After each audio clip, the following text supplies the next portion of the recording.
சில பேர் அஜித்த தலைன்னு இருக்கிறேன், சில தருதலைகள் எடுபட்டவையை நான் பாக்குறேன். கடவுளே வா காத்திருக்கிறது தமிழ்நாடு சட்டமன்றம்.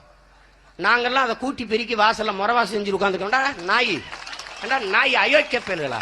நான் வருவேன். ஒரு வெற்றிடம் இருக்குது, சுடுகாட்டில் கூட நிறைய வெற்றிடம் இருக்குது. என்னுடைய அன்பு சகோதரன் அஜித்தும் ஐயா ரஜினிகாந்த் அவரும் தங்களுடைய புகழை வியாபாரம் செய்ய விரும்பவில்லை. சகோதரர் அஜித் இறங்குனீங்கன்னா இதை விட கூட்டம் வேலை பண்ணலாம். ஐயா ரஜினிகாந்த் அவர்கள் கட்சி ஆரம்பிச்சு வரப்போறாருன்றாங்க.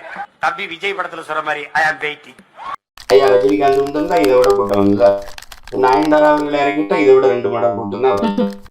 எம்ஜிஆர் நமக்கு பண்ண துரோகங்கள்லாம் உங்களுக்கு தெரியுமா? கால கொடுமை அதெல்லாம் சொன்னா கண்ணீர் வரும் உங்களுக்கு.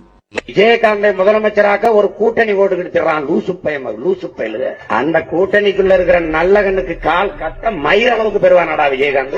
உனக்கு சொல்றேன், ஐயா எம்ஜிஆர் நடிகர் நினைக்காத 1.5 மணி நேரம் ஆனாலும் எழுதி வச்சு படிக்காம பேசுவாப்ல. ஐயா விஜயகாந்த பாத்துக்க மனசுல இருந்து பேசுவாப்ல. ஆனா ஐயா ஸ்டாலின் கூட இந்த மாதிரி சின்ன சீக்கிரம்